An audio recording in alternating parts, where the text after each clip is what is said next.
Good morning, good afternoon, and good evening, and welcome to our 285th weekly webcast. Now, if this is the first time you're joining us, welcome. If you've been with us before, welcome back. And the way the call works is similar to Reddit. This is like an AMA, meaning you can ask me anything. You can ask me business questions, career questions, investing questions, personal growth questions, etc. And my humble goal is to help you take your career, your company, your portfolio, etc. to the next level. Now let's begin. And please like and subscribe. That's what my CMO, Cassandra Cox, always asks me to say. She's wonderful. Okay, so let me kick it off with Jatan, who wrote, how do you think about Trump or Harris coming into power and the expected markets of reaction? Yeah. So a lot of people think that if Republicans win, it's good for the markets. But it's kind of a mixed bag. And so I looked at the data. Since 1957, the S&P 500 is up 10% when Republicans were in power, and it's up 13% when Democrats are in power. In fact, the S&P 500 was down 25% in the first 19 weeks of Ronald Reagan being in power back in the 1980s. And when George W. Bush was in power, it was down 16% in the same amount of time. So it's more of a mixed bag, to be intellectually honest. So a divided Congress actually is best for stocks.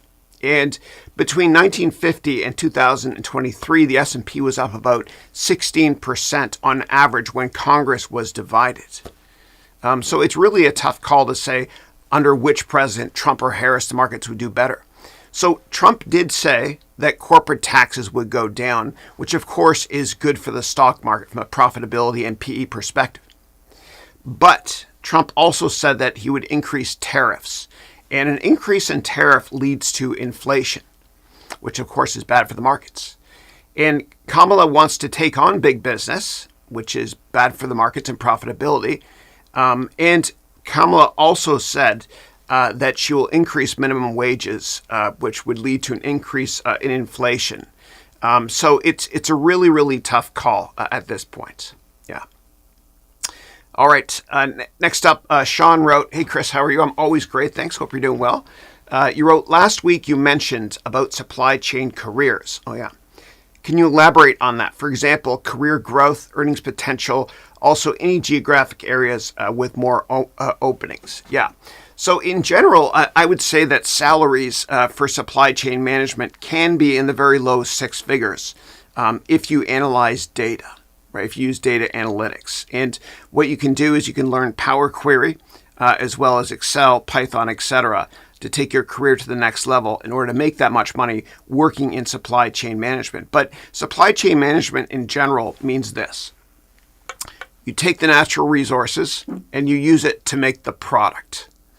And in order to do this, you have to have really, really good analytical skills and data management skills as well.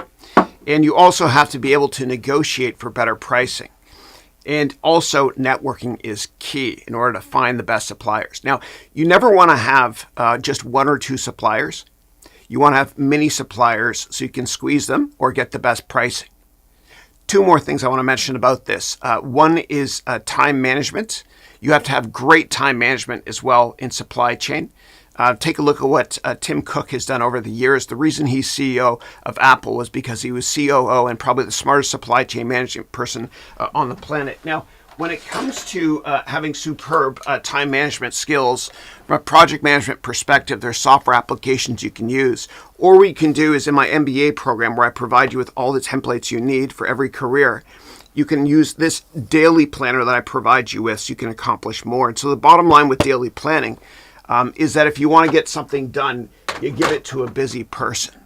And there's a reason why when we go on vacation, we also, for some reason, don't have time to exercise. One more quick thing. With supply chain management, in order to make it big, you also have to have an excellent understanding of accounting and exactly how it works. And think about what components can lead to higher profitability, etc. And this is one of the many props I use to teach finance and accounting in my MBA degree program. Now, if you have follow-up questions about that, please let me know, and thank you. All right. Okay, so next up I've got here question, last episode you mentioned about forecasting revenue is important and the rest is a percentage of revenue. How can we estimate the forecasted rate for revenue? Can you pick any company and show an example? Yeah. So before I go there, let me first of all show you this. So when you're forecasting financial statements and valuing companies, it's a lot easier than you think. What you focus on primarily is growing revenue. Okay, revenue, sales, same thing. And then once you figure out sales and what you think sales might be when you forecast it over 3 to 5 years in the future, then most other expense line items, the red ones here for the most part, become a percent of revenue. And of course, you want revenue to grow faster than the percent of revenue for each of these expense line items here. So it's a lot easier than you think. And the best way to value companies is to get to figure out what net income is from a non-GAAP perspective. What I mean by that is you ignore non-cash stuff like depreciation, etc., so that net income and cash flow converge in the very, very long run.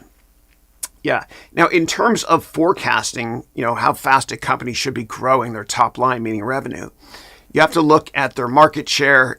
You have to also look at the growth of the total addressable market and where we are in the economic cycle. And so it's kind of hard for me to answer that really quickly, but let me show you a template that you can use to help you with this. So I'm going to go over to Excel Hell here. It's fun doing these live things. And I've now done more than 7,000 hours of virtual instructor-led training since I quit venture capital back in 2016. That was me buying time. All right, so right here, this is one of the many templates I give you in my MBA degree program. So when you analyze companies, and this is based on my work experience at Goldman, on Wall Street, working in venture capital, hedge funds, etc. But whenever you analyze companies, you want to look at qualitative research, quantitative research, and then financial research down here. And so what I've done is I created a dashboard of 100 steps to analyze companies from those 3 aforementioned categories. And you have to answer 730 questions that I ask you in this document. And this is available to my MBA degree students. Go to harounmba.com to learn more. Now, there's 3 outputs that come from this. Number 1, an executive summary with dummy data here that you can put on the back of your resume. Number 2 is a detailed report, 150 pages. It's kind of like an initiation report. And then number 3 is a dashboard based on the information that you enter in. And when it comes to forecasting revenue, as I mentioned before, you want to look at the growth of the total addressable market. You also want to look at where we are in the economic cycle and what products or services the company is now introducing. Then you can forecast the income statement, balance sheet, cash flow statement, etc. And the bottom line is that will help you to value the company using 3 methodologies: price to earnings, price to revenue, and use price to revenue if a company's not profitable. And my least favorite one is discounted cash flow, which is important to teach. Then you come up with a target price based on the 3 methodologies. Now, why do you use 3 different methodologies to come up with a target price? Well, the reason is because one of your methodologies might be way, way off. We don't know which one, but by taking an average target price, you're minimizing the margin of error. And if you have additional questions about that, by all means, please let me know, and thank you. All right. Next up, the question is, how do you hedge your portfolio for volatility? For instance, a couple of weeks ago, how did you hedge your portfolio? Yeah, so on a Monday, a couple of weeks ago, the markets were down a lot because the Japanese markets, the Nikkei, was down 12% because of the unwinding of what's called the carry trade. I can talk about that in more detail if you want me to. I bought a lot of stocks on that Monday. I put in a lot of limit orders.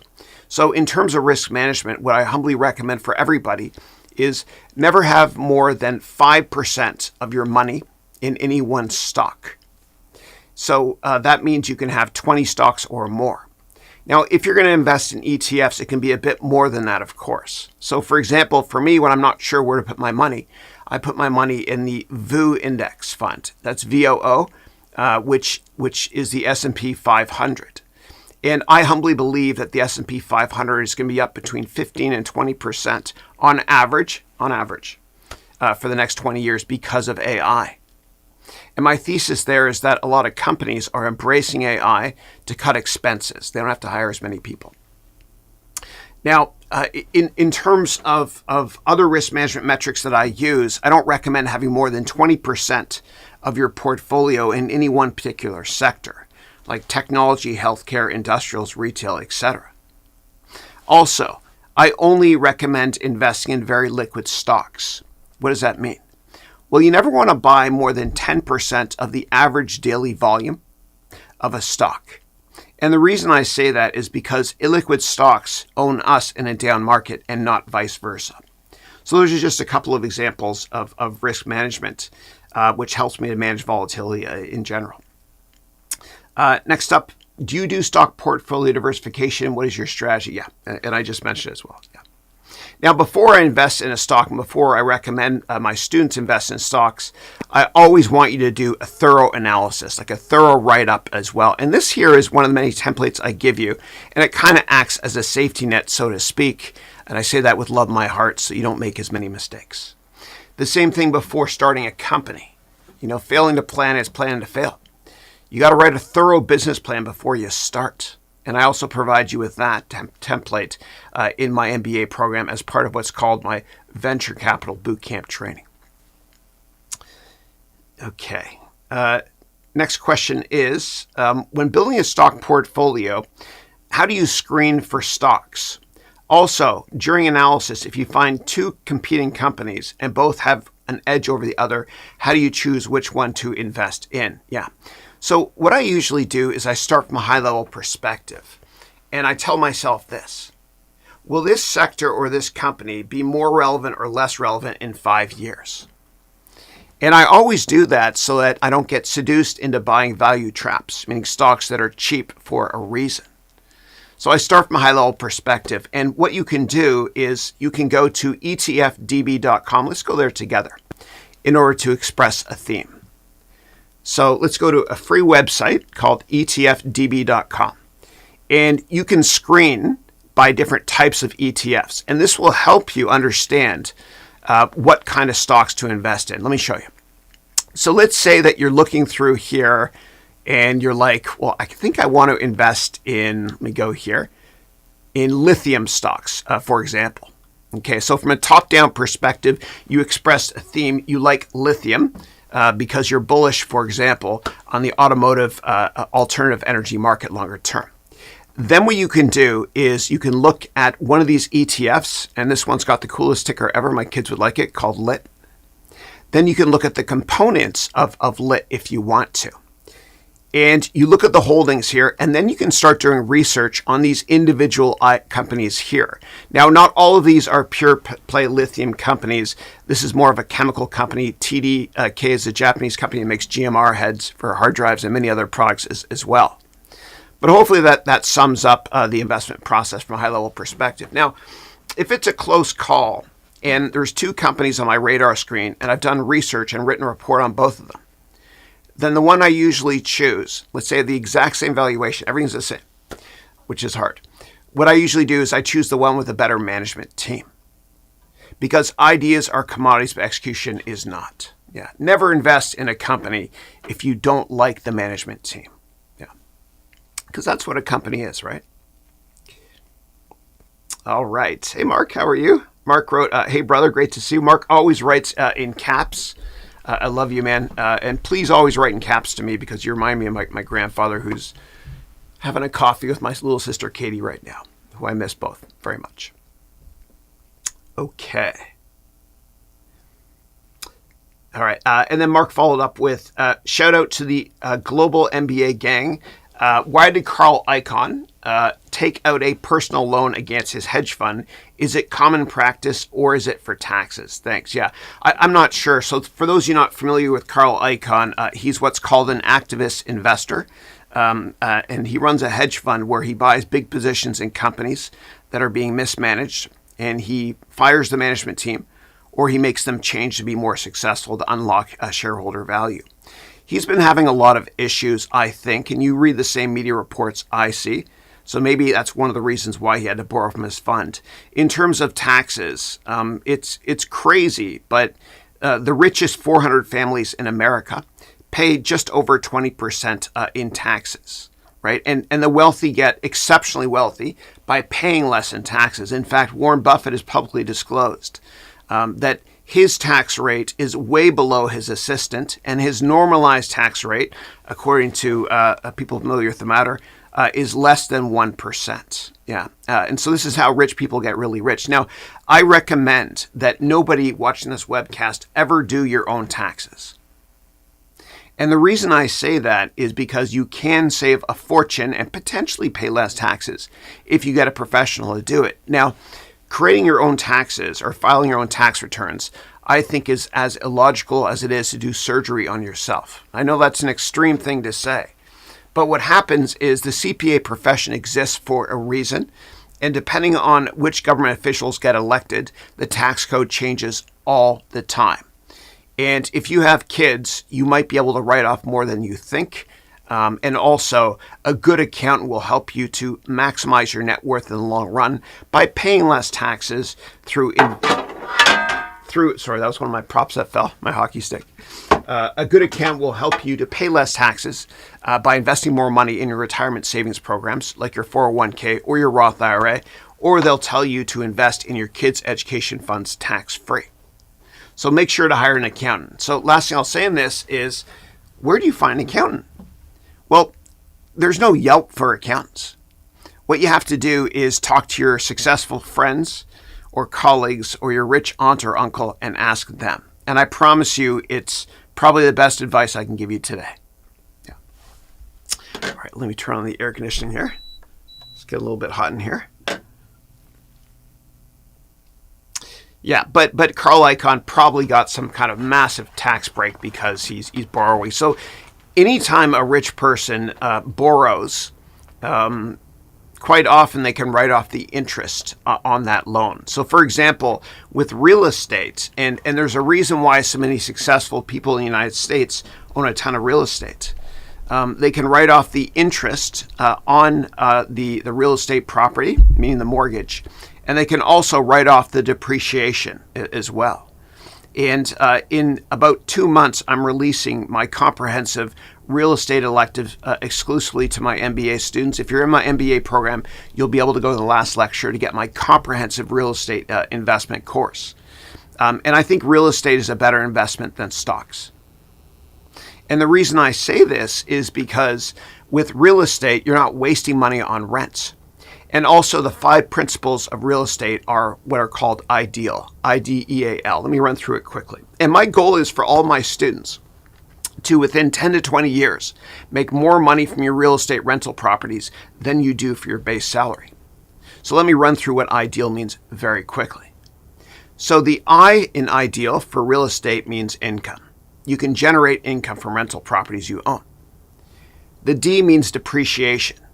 And that means that wear and tear can be written off. In fact, you're allowed to write off the depreciation on a real estate property you own for rental purposes over 27 and a half years. You can write off everything except for the land. And Donald Trump, in the first televised debate he had with Hillary Clinton, he mentioned that he pays a lot less in taxes because of depreciation. He works in the real estate industry. E is for equity, which means that you own part of a property. And it's incredible because you can own it at a very, very low tax rate as well, which I go into in more detail in my course. A is for appreciation. So, of course, it goes up in value over time. And the great thing about real estate, and the reason that so many of my students have done well with real estate over the years and seen an appreciation, is because you can't sell it. I mean, you can, but it's just not that liquid, and that's a good thing. It's kind of like a stock that you love, and we've all made this mistake. We sell it because it's down, and then we look back and the chart looks like this. I don't know the path, but I know the destination. And the last thing is L for leverage, and this is killer. So I'll give you an example. Let's say you buy a house for $100, and you put down $20 as your mortgage, as your down payments. Your mortgage is $80. And let's say that house doubles in price in a couple of years, or 5 years, whatever, to $200. You made $100 on your $20 investment. That's leverage or return of 500%. And so again, my comprehensive real estate elective is coming out within 2 months. It will be available to all my MBA degree program students. And I'm also creating a massive Excel spreadsheet and Google Sheet spreadsheet that you can all use to be able to write a business plan for a house before you consider buying it. Yeah. Okay. All right, next up, Myron from Skinbell wrote, "Hi, Chris. Hope you and yours are well. Great to see you." And I'm meeting with Myron the first week of October in Kenya as we're building a school there for girls in honor of her mother, who's hanging out with my sister Katie and my grandpa. And the school will be called the Leah Koros Memorial School for Girls. I'm really looking forward to it. In terms of that email you just sent me with the driver, go ahead and I'll cover that. Thank you. Yeah. And it's going to be a 6-hour drive away from the Nairobi airport. Yeah. And I can't wait. Yeah. All right. Next up, Le Saint Pierre wrote, "After 2 years of being in an accounting firm, I've realized that my CPA path does not fit me." Yeah. You wrote, "I decided to focus on finances. I got a job as a relationship director in a large bank. Any advice?" Yeah. So I would say that when it comes to business, a lot of business is common sense, but accounting is not. It's like a different language, and you have to learn it. And so what I would say is if anybody works in a field that they're not happy with, or if you're not sure what to do in your life, always start with what's called an origination job. So, for example, an origination job can be investment banking, where you originate the product, right? You're looking at spreadsheets and all that stuff, doing the S1 for the IPO. Another origination job is a programmer, a developer, and there is a point to this I'll get to in a second. And another origination job is consulting, like working at McKinsey, making the corporate strategy documentation. Now, if you hate these origination jobs, meaning investment banking, as well as developing or corporate strategy. If you hate that, that's okay because you actually made the product and because you understand how to originate, meaning make the product. You can move on to another job selling the product or marketing the product or an operations role, managing people that work on that product, so to speak. So I would say that your background in accounting, although you didn't enjoy it, will help you out tremendously as you move into a new finance role. And you wrote, "I'm a relationship director in a large bank." Yeah, tell me more information on that, please, because I do know that 75% of all jobs in investment banks, meaning large banks, are sales-oriented. If so, I recommend going to my website, HarounMBA.com, and download this book for free called Networking to Get Customers, a Job, or Anything You Want. And relationships are more important than product knowledge, and this will help you a lot as well. Okay, JK wrote, "Good morning, Chris. Good morning to you too. Good to see you."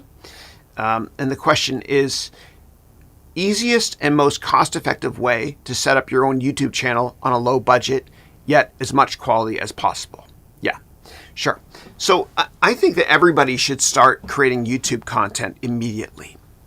And the reason I say that is because YouTube is the only gold rush in history where it costs you nothing to make the product.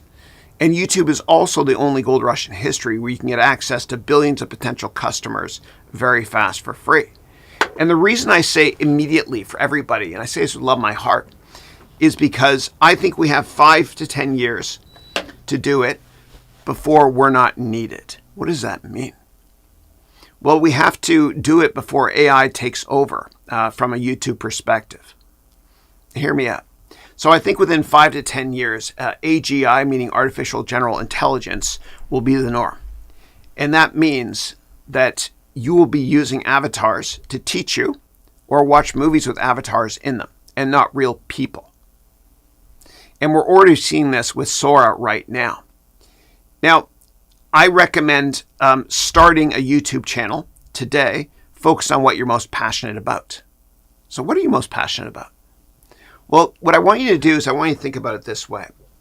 And by the way, when you make YouTube content like this call you're watching right now, you can always repurpose that content onto different platforms, kind of like Nintendo has been doing since the 1980s. They repurpose their older 8-bit, 16-bit, 64-bit, Wii U games, etc. on new consoles. So this call you're watching right now, this weekly call, and I recommend many of you people do what I'm doing, please. And take it from me because I made every mistake there is to make.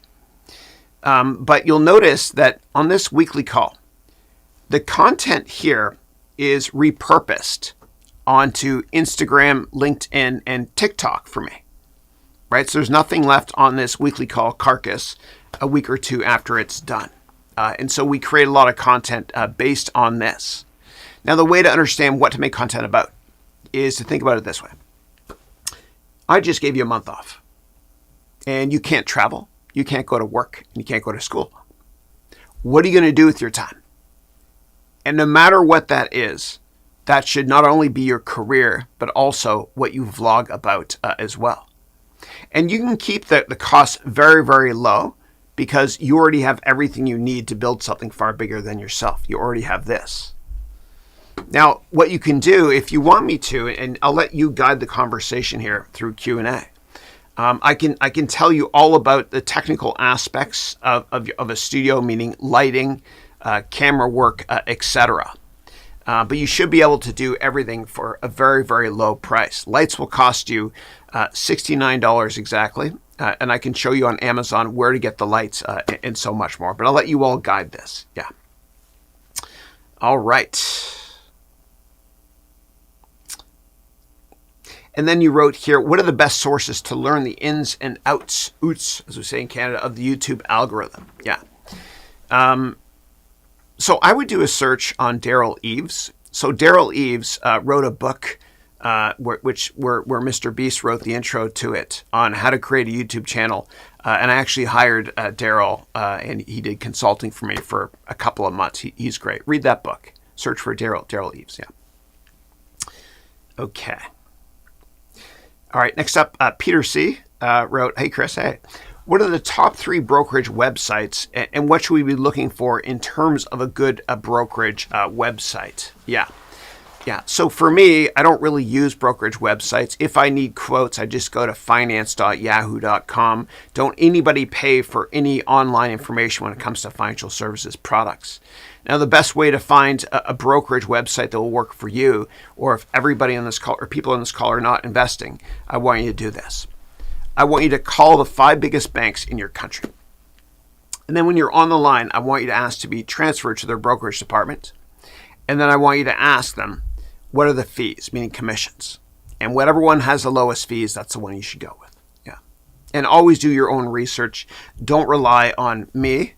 Don't rely on anybody on TV telling you what to buy and what not to buy. Otherwise, what will happen is you'll lose confidence in your investment process, and you'll do the worst thing, the cardinal sin in investing, which is this. You'll sell stuff when it goes on sale, when it goes down. And Warren Buffett said the New York Stock Exchange is the only store in the world where consumers sell stuff when it goes on sale. The longer the view, the wiser the intention. And whenever you buy stocks, I want you to assume, like Mr. Buffett does, that the stock market is going to be closed for 10 years after you buy the stock. Obviously, it won't be closed, but that's how long-term focused I want you to be. He's owned Coca-Cola since the 1980s. In fact, when Coca-Cola went public many, many years ago, if you bought the stock on day one, you'd be down 50% 1 year later. But obviously, you make a killing in the long run. So be long-term focused, and you'll sleep better at night as well. That much I promise you. All right, Sanjay, good to see you. I'm doing great, thanks.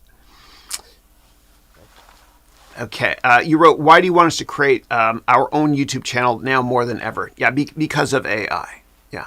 So I think in 5 to 10 years, it's going to be normal for us to watch television and movies and consume content from people that don't exist, right? And it's interesting because Tyler Perry, who makes great movies, he was about to do a $1 billion CapEx expansion to one of his studios in Atlanta.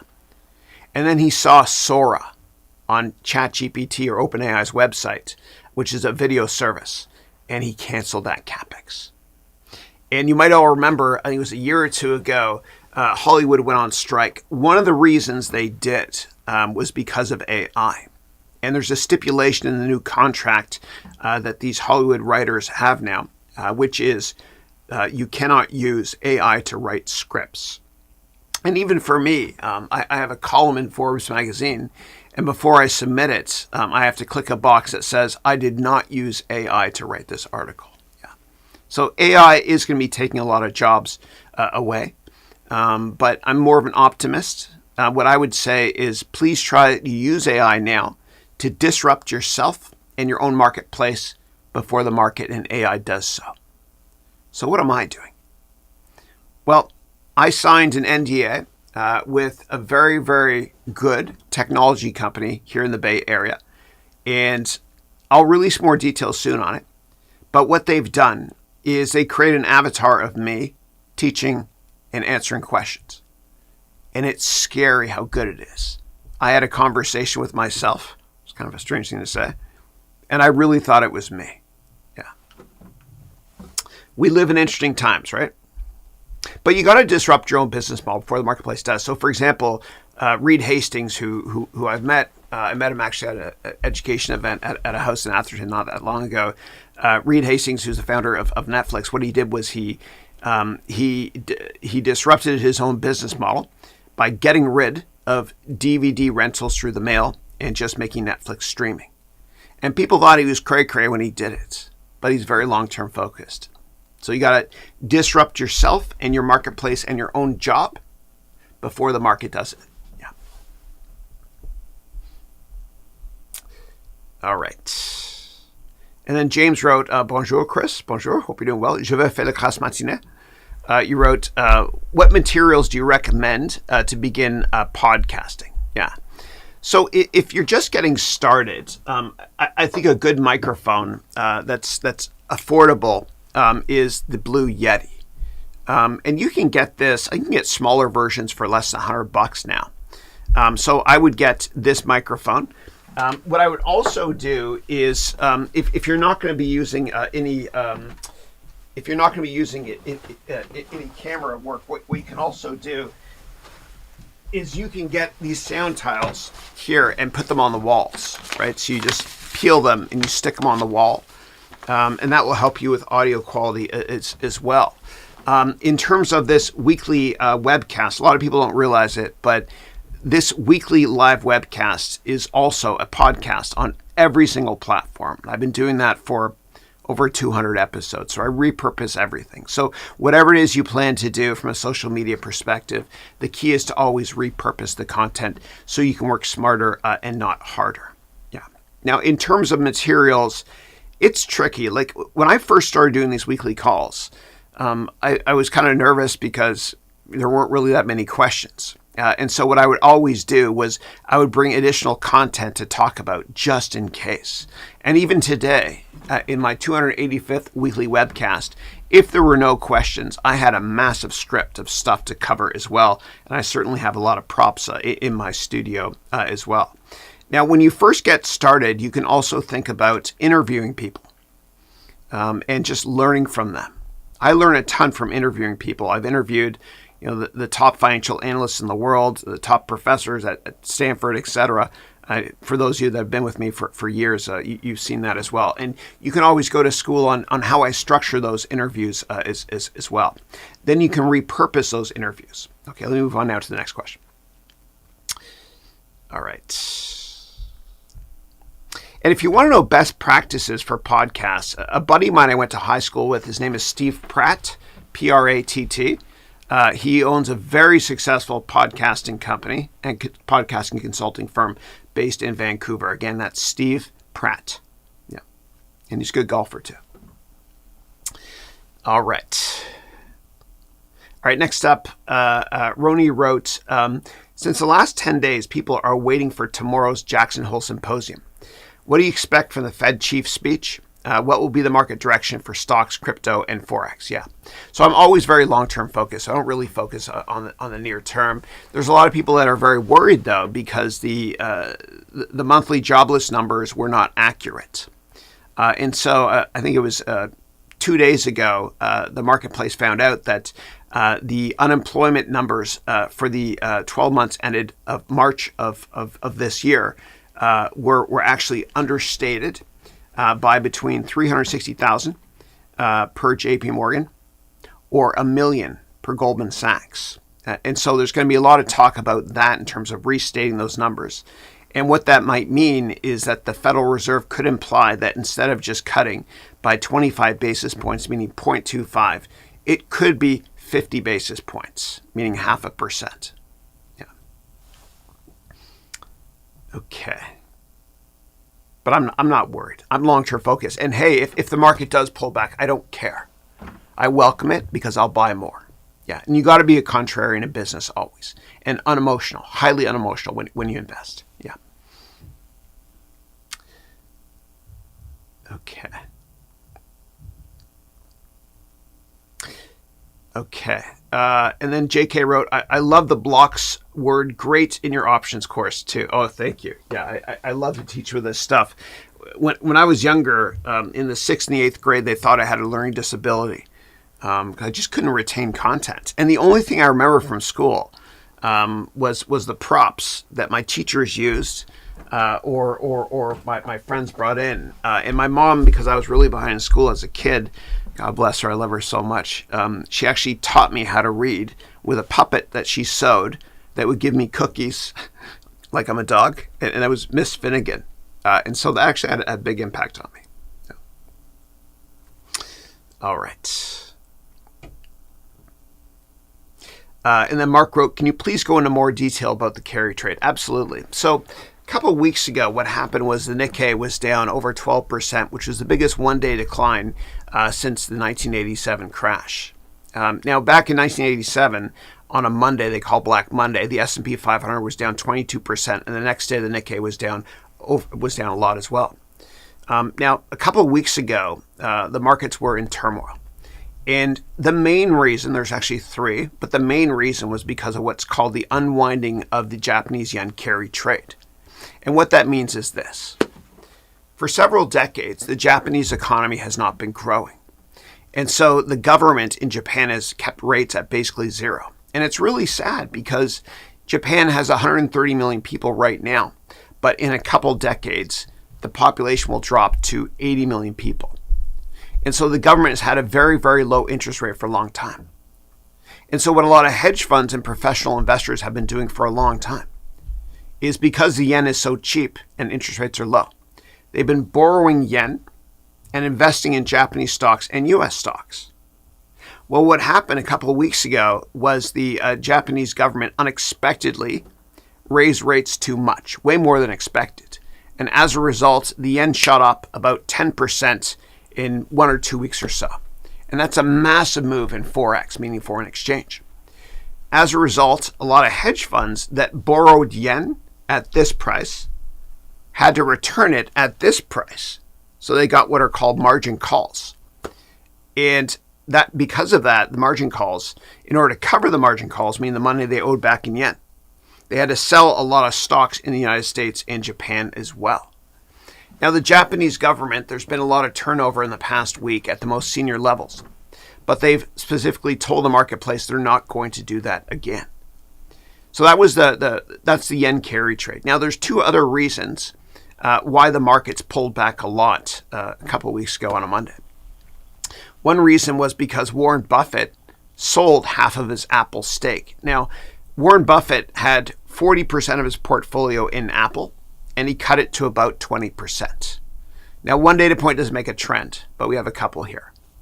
And the third reason the market was down, or threeth, as my son Andrew, who I love so much, used to say, is because the Federal Reserve implied that, hey, the economy is slowing more than expected. As a result, we're going to be cutting rates in September. So you had the trifecta of those three perfect storm events, so to speak. Yeah. All right, moving on to Sean. Who wrote, follow up on revenue forecast. Sure. Let's say currently you're analyzing XPO Logistics and you want to forecast its sales growth rate for the next 5 years on an annual basis. How would you do that? Yeah. So what I would do is I would go through their annual report and I would create a financial model based on that. I would also go through all of their quarterly reports, meaning their 10Qs. And you can download this stuff directly from sec.gov, and I can show you how. So what I would do is I would create the historical income statement and the other financial statements as well. Then what I would do is I would listen to every single earnings call that the company has and look very closely at the language the CFO provides in terms of guidance for revenue and for earnings for the next quarter, next year, etc. And while you listen to all these earnings calls, and anybody can do it, I want you to spend more time listening to the Q&A section of it. And the Q&A section is basically, so what happens on an earnings call is, so a company reports earnings, every 3 months. They issue a press release and they say, here's how we did in the quarter. They pound their chest even if it wasn't a great quarter. It's true sometimes. Then what they do is in the press release it says, and at 4:30 p.m. today, New York time, for example, we're going to be having a webcast. We'll be talking about the quarter. And I want everybody to listen to these things. And so the way these calls work is investor relations introduces the call. Then the CEO says, we had another great quarter. CEO talks to me for half an hour. Then maybe 10 or 20 minutes, the CFO speaks. And then there's the crucial Q&A section. Okay, and given Regulation FD, meaning fair disclosure, we all have access to this at the exact same time that institutional investors do. And during that Q&A portion of the webcast, analysts from the top investment banks that cover that stock, companies like JP Morgan, Goldman Sachs, UBS, etc., they will ask questions. And sometimes the questions are about how should we think about, that's how they ask them, how should we think about operating margins over the next couple of years? Or how should we think about research and development as a percent of revenue over the next couple of years? And management, the CFO, will kind of give guidance, they may or may not, about those line items. And what you do then is in your Excel model or Google Sheets model, you right click on all the cells that are talked about, or about as we say in Canada, and you add notes. So if, for example, on the earnings call, the CFO said in response to a question, we think that operating margins will get to 30% in 4 years. Well, you want to document that in your financial model. You want to document every comment they have about every number so that you can forecast the future as well. Now, it's really tough to predict the future. And the difference between accounting and finance is that accounting is more of a science. It's backwards looking. Whereas finance is more of an art. You're forward looking. You're forecasting the future. And you have to be comfortable with art, meaning being uncertainty. And if you can forecast financial statements and call a stock within 10 or 15% of its target price, you're a trillionaire. Nobody can do that. But when you forecast the future, you start with revenue and you make every other line item, for the most part, a percent of revenue. And for revenue specifically, you've got to look at the company to see, what new products are coming out. And Wayne Gretzky, and I've got to make my weekly Gretzky quote here, being a humble Canadian. Wayne Gretzky used to say he was successful not because he skated where the puck is, but rather because he skated where the puck is going to be. And using that analogy, we want to invest in companies that people are going to like. What does that mean with respect to a model, Chris? Well, we need to think of what are called catalysts, or reasons people will buy a stock. And those catalysts will help us to be able to forecast revenue growth. So for example, let's say that you want to invest in TTWO, that's ticker for Rockstar, Take Two, and you think that GTA 6 will come out next December, next year. And you think that's going to cause a massive increase in revenue temporarily. So you're going to model that as well. And you're going to look at historical financial statements of Take Two as well, the company that owns Rockstar, to see what happened when GTA 5 was released or GTA 4, etc. And that can help you think about how to grow revenue in your financial statement forecast. You can also take a look at where we are in the economic cycle. If it's a cyclical or industrial company you're investing in, like Caterpillar, ticker CAT.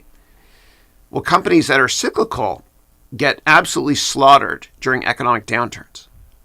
And so you can look at the historical revenue for Caterpillar, for example, and you can layer on top of that where we were in the economic cycle. And that can help you forecast the future as well. Yeah.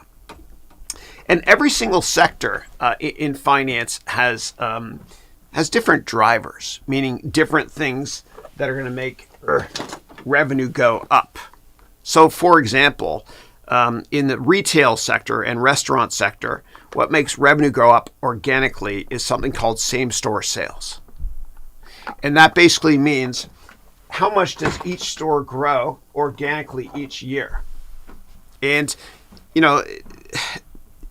investors don't give retail companies credit for opening new stores because that can cost a lot of money. They give them credit for growing organically each store. So McDonald's might have same-store sales growth that's slowing a lot. And as you're looking at your financial model and your forecast in the future of ticker MCD McDonald's, you might think to yourself, well, they did say they're going to introduce a new product line at this point, which might help your revenue. And in order to increase same-store sales, what McDonald's has done historically is the following. Number one, they introduced coffee, which is a high-margin product.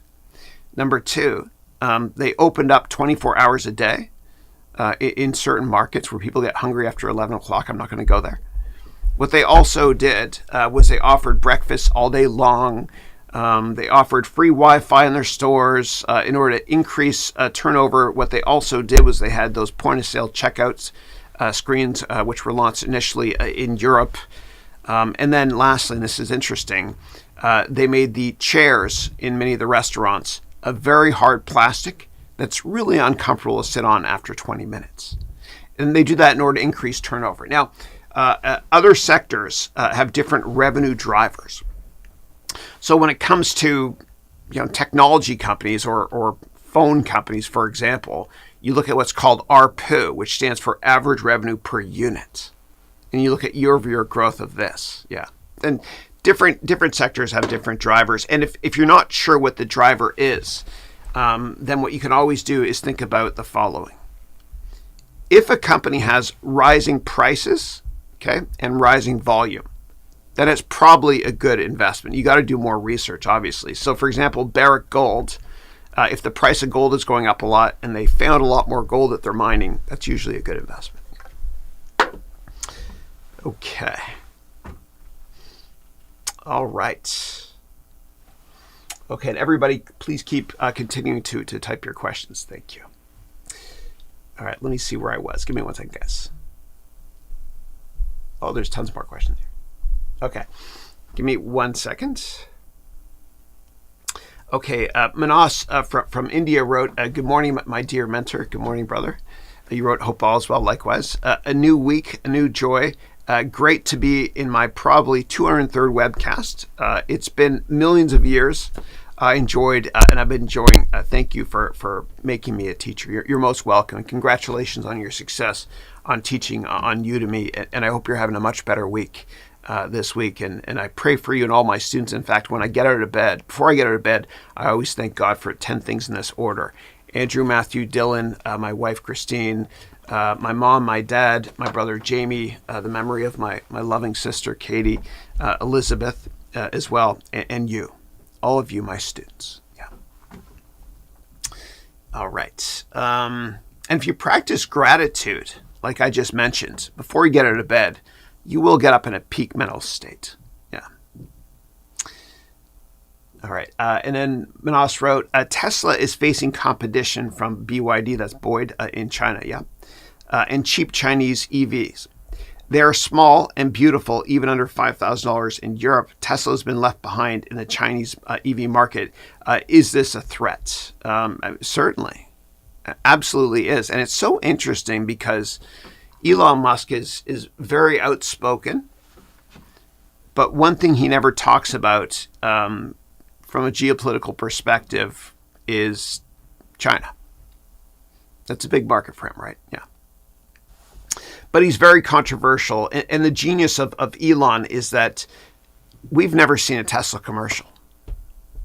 Think about how much money he saves, right? So with a lot of companies, there's sales and marketing, right? So that expense line item for Elon doesn't exist really. And I'm oversimplifying it. So his profitability is unbelievable. And we have to all take a page from Elon's book in terms of being controversial as well. And you got to be tasteful, obviously. But controversy helps to sell. You get free PR, which is what he's done. Yeah. Okay. All right. Next up, Gio wrote, howdy, Chris. Hey. You wrote, first-time listener. Welcome to the call. Hope you join us again, Gio. You wrote, I'm going through your Udemy course now. Thank you. You wrote, I have a question about the stock market since you mentioned that you worked at Citadel. Have you heard about the MMTLP fiasco? I have not. I have not. And when I worked at Citadel, I signed an NDA, so I cannot talk about anything Citadel related. Yeah. But I have met with Ken Griffin. I spent a half hour with him in his office, just one-on-one talking to him. He's an amazing guy. So smart. Yeah. Okay. Next up, Manas wrote, I've seen the value of options is 6 or 7% of stock in general. I know it's dumb to assume that, but I've observed this a lot with U.S. stocks. What are your thoughts? Yeah. Yeah, I wouldn't focus on that at all, and I'll show you why. Right. So the way to value an option is not just based on the underlying stock price, but it's also based on many other factors, including time, the strike price, etc. So let me type in Tesla, because you just asked a question about it, and I'll show you. And the way you know if a stock has options is if you go here and you click options and you see data behind it. Right. So right here, so there's tons of call options and put options way down below, if I keep scrolling, on Tesla for different expiration dates. And so the price, and these are sold in lots of 100, has nothing to do with the stock price of Tesla. Yeah. And for more details, you can always go to, in my MBA program, go to FA44, that's Finance and Accounting, semester 4, class number 4. Where I talk about options. And for those of you interested in my MBA program, you can always go to my website. I'll do this really quick. Yeah. You can always go to my website, harounmba.com, and then click here on MBA FAQs. Silver, there's availability. Gold and platinum are sold out. And diamond actually is sold out as well. I need to update that. Yeah. Okay. All right. Okay. And then Mahmoud wrote, when will Billions episodes return again? Yeah. So if you're talking about my weekly vlogging, I released 20 vlogs this year on Billions. I'll start them again soon. I had to put it on hold because I went to Canada. As my little sister is now with my grandpa. Yeah. But I'll do it again soon. But I'm about a month behind on that. And so I cut that out of my schedule for a little while, but they will return. And actually, my next vlog will probably be a very, very deep dive on The Big Short. Yeah, where I'll explain it in a lot of detail. Yeah. Okay. And if anybody wants to learn finance, like I love teaching based on movies and also based on television shows in finance. And you can always go to my YouTube channel if you want to. And then this is us right here. Then you can go down and just watch all my Wall Street Pro humbly reacts to Billions and all these shows, etc. And so I think I did the first 3 seasons, 2 or 3 seasons of Billions. Yeah. All right. And it's fun. And actually, the writer of Billions reached out to me and had some very nice things to say in a TikTok post as well. That really touched me. Yeah, and a lot of people that have worked on Billions as well have reached out to me as well regarding those vlogs, which I really enjoy doing. Yeah. Now, for those of you that that do a lot of work from home, please understand that a good Zoom setup will do more for your career than a good Italian suit will do. And I'll make this a quick teachable moment, but whenever you're on television, I've been interviewed on TV before, and whenever you're in front of bright lights, you always have to put on powder. And the reason you do is because the lights get bright and you look nervous if you start to shine. In fact, in the first televised debate in history, presidential televised debate in the early 60s, Richard Nixon lost to JFK, Kennedy, not because of the content, but because of the way he looked. He refused to let the person put makeup on him, And so he looked really, really nervous as well. He was shining. So the way you do this is you go to the drugstore and you ask somebody to get you powder, or you can go to a place like Sephora, and then you ask them to match the color to your skin. Okay, and then you just you put it on so you're not shining. And everybody in movies and stuff does this. Okay. Wow, I use so much because my nose is so big, it's gone. Look at that. Yeah. But anyway, stupid little hack. Another thing you can do while we're on the topic is, if you don't get enough sleep and your eyes are bloodshot, and I did this morning as well, you can put in eye drops as well, especially before a big presentation or an interview. What you can also do is if your voice goes away, you can use Vocal Zone. Or you can use a spray I've got here as well. And I always carry this with me on my person before an interview as well, which helps a lot. And last thing I'll say is there's this L'Oreal product made for men called Men's Expert. And this, you put this under your eyes, which I do, and it gets rid of bags if you're tired as well. And if you're going to put on makeup, make sure to use one of these things as well. Towel and whatever. Yeah. Holy, I talk a lot. All right. And in terms of, so Billions, I've seen rumors that Billions itself is returning. And the rumors are that there's going to be 3 or 4 new Billions shows. One is going to be based in Miami, another one in London, and another one somewhere else. And they'll be called Millions, Trillions, etc. All right. And if I see that that's coming, I will quickly finish off all the Billions episodes. There's 83 episodes. I've done the first 20-something. All right. And then Michael wrote, thank you for your offer. It's amazing. You're most welcome.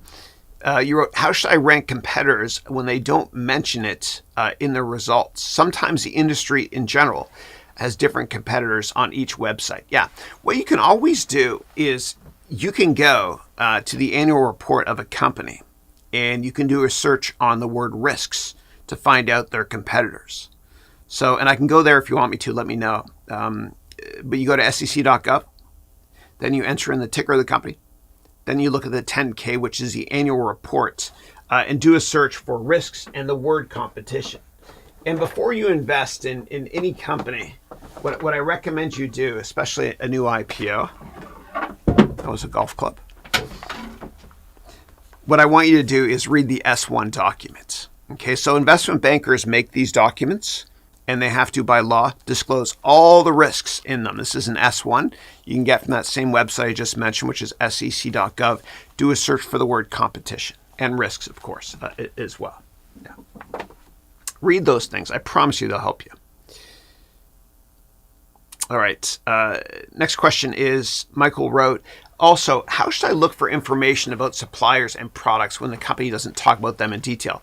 You can also get it directly from the annual reports, right? Do a search for the word suppliers, okay? And that will help you. Let's do one together. Let me go there with you. Okay, let's go quickly here. Hey, Chris. And let's go to sec.gov. And then let's type in a ticker of Dell. Here we go. And then what we'll do is we'll go to the annual report here, right here. And then here, I can do a search on the word suppliers. See, it comes up here. There's 51 instances of the word suppliers here. And they actually list the names of the companies as well that are their suppliers. Yeah. And you can also do a search for the word risks as well. Yeah.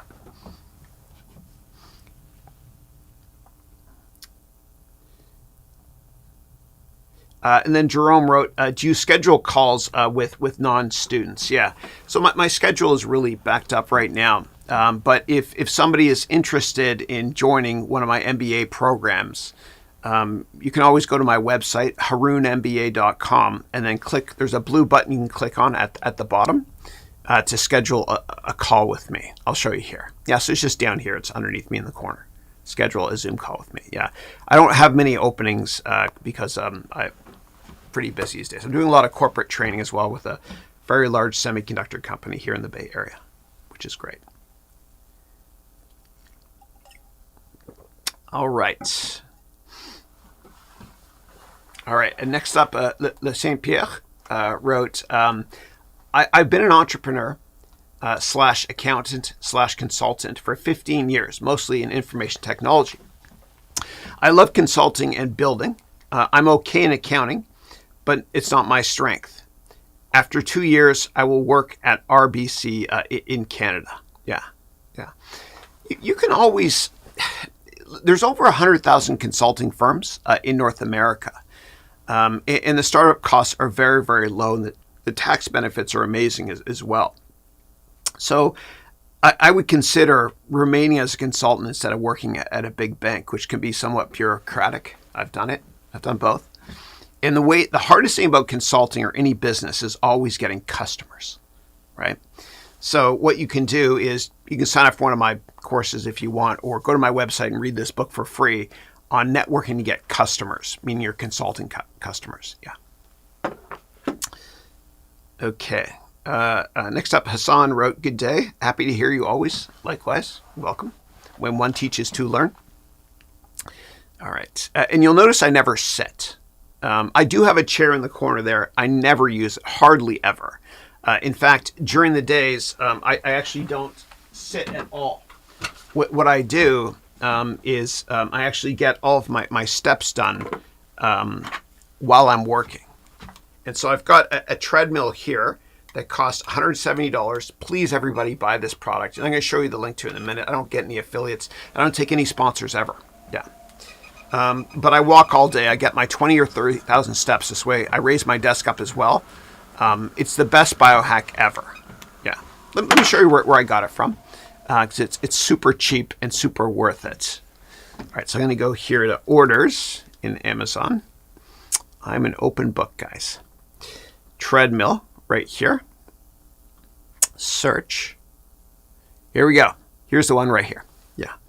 Yeah, so I bought this a couple times. $129, free returns. It's worth every penny. Please, everybody, buy this product. You can slide it under your couch as well if you want to. It's quiet as well. You will get so much more done every single day. Working will be a joy as well. Okay. And then next question is, yes, I will definitely do a lot of sales moving forward. I have a great background in financing business in Canada, using grants and tax credits. Decided to jump into a bank to learn more about sales. Yeah. No, I hear you. Yeah. And anybody that becomes a CEO of a company, or anybody that's a successful entrepreneur, they have one thing in common: they're great at sales. And this is a skill you can learn, and certainly a skill I teach in a lot of detail in my MBA degree program. Yeah. Don't forget to bond before business always, though. Yeah. Okay. Jerome wrote, "What is your take on covered called ETFs?" Yeah. So if you're going to invest in any ETF that has leverage in it, and I'm going to oversimplify this, then be careful from a risk management perspective. Now, earlier on in today's call, I said don't make a position, more than 5% of capital. If you're investing in something that's got a 2x leverage, meaning 100% levered, then make that position 2.5%. I would make it smaller. If you're thinking about actually underwriting calls, please don't do it. And the reason I say that in general is because if you invest in options, if you buy a put or buy a call for this much or this much, the most you lose is this amount. If you underwrite them, meaning sell them, you can lose 10 times more if you get randomly assigned. And I can go into more detail on that if you want me to. Yeah. Hey, how are you? I graduated from my gold program, I think, last year. Great to see you. Okay. And for those of you in my gold and platinum program, you can always join the weekly 3-hour Zoom starting at 10 a.m. Yeah. And for those of you in my silver MBA program, this call, which finishes in less than an hour, every single week at 10 a.m. Pacific time, I do a 1-hour Zoom call with my silver students. Silver students can stay for the first hour as well. In order to get access to that call, it's a small meeting. Just go to the very first lecture of your silver MBA curriculum. Okay. All right. Next up, JK wrote, is there a list of your links for all the pieces and parts to cost-effectively set up a YouTube channel on your website? There's not, but in my MBA degree program, there certainly is. Yeah. In fact, in my MBA degree program, which I think it might be more than 500 hours now, it keeps growing. I'll have to double check on that. But I actually do a review in optional lectures of about 100 products to use when you're doing YouTube streams or social media content. Yeah, lighting, audio, cameras, etc. Yeah. All right. Next up, Peter wrote, hi again, Chris. Hey. Aside from the natural benefits of being stuck by illiquidity, meaning when you own a house, what are the pros and cons of investing in real estate directly versus investing in REITs? Yeah. So for those of you not familiar with REITs, it stands for Real Estate Investment Trusts. It's kind of like buying an ETF. It has a ticker. Now with a REIT, by law, 90% of their profits have to be paid out in the form of a dividend. So dividends on REITs can often be, high, like close to low double digits. If you ever see a dividend yield or a yield on a REIT that is massive, like way over 20%, please do your research first because of two things. Number one, it's probably a one-time dividend, or number two, the marketplace is signaling that they don't believe the companies can be able to pay dividends going forward. Now, when you compare REITs versus buying real estate itself, real estate is a much better investment than REITs. Because with real estate, earlier in today's call, I mentioned IDEAL. With real estate, you get income. That's I for income. And you get that with REITs too, through dividends, okay? But with real estate, D, the D of DEAL, with real estate investments, you get depreciation, okay, which means you pay less taxes. You don't get that with a REIT. E means equity. You kind of get that here if this goes up, the REIT, which usually doesn't that much because they pay off mostly operating profits in terms of dividends. A, appreciation, you get that as well. I think I was redundant there. And lastly, you get leverage with buying real estate. And what I mean by leverage is, if you put down 20% and a house doubles in price, you made 100% return. And I can go through the math as well if you want me to. Yeah. All right. Next up, Q Franco 1 wrote, hey, Chris. So before rates are cut, is it wise to buy bonds or invest in a bond ETF in U.S. bonds? Do you know of any? Thank you. Yeah. So I would say that the market usually prices a lot of this stuff in, right? In fact, you can always go to treasury.gov to see what the market is pricing in terms of rate cuts and future rates and current rates, right? So the market does this pretty quickly. So the way to do that is, and we always go right to the source. We go to treasury.gov, okay? Then we go to data, and then we can look at what's called the yield curve. And I can go through this in a lot of detail if you want me to. Current month, and hit apply. And then right here, we see for the current month, what is the 1 month rate and the 30-year rate as well. And as you can see, this fluctuates over time as well, based on expectations of what rates are or will be. And a lot of the time, what happens is whenever the head of the Federal Reserve, meaning the manager of the store of money, Jerome Powell, for example, whenever he speaks, everybody dissects what he says with a fine-tooth comb. And they dissect what are called the FOMC minutes. And the minutes is just, a couple of pages of text. And they'll run an auto-compare in Microsoft Word of the minutes now versus last time. And they'll look to see if any wording has changed. For example, let's say in the last Fed Open Market Committee, meaning FOMC minutes, Jerome Powell said, we are somewhat worried about inflation. And then if you compare and contrast that document to the current one, and he says, we are very worried about inflation, then the market freaks out because they think that, oh my gosh, the wording changed from somewhat to very. And as a result, the Fed might raise rates, for example. Yeah. In terms of bond funds, you can always go to etfdb.com and do your own research on bond funds to invest in. Make sure that they're at least A-rated or above, meaning not junk bond. Yeah, meaning you want to invest in investment grade bonds. Yeah, and I'll talk a lot more about this when I release my vlog on The Big Short as well. Yeah. Now, a lot of people will ask me, well, Chris, what percent of my portfolio should be in bonds or lower risk assets?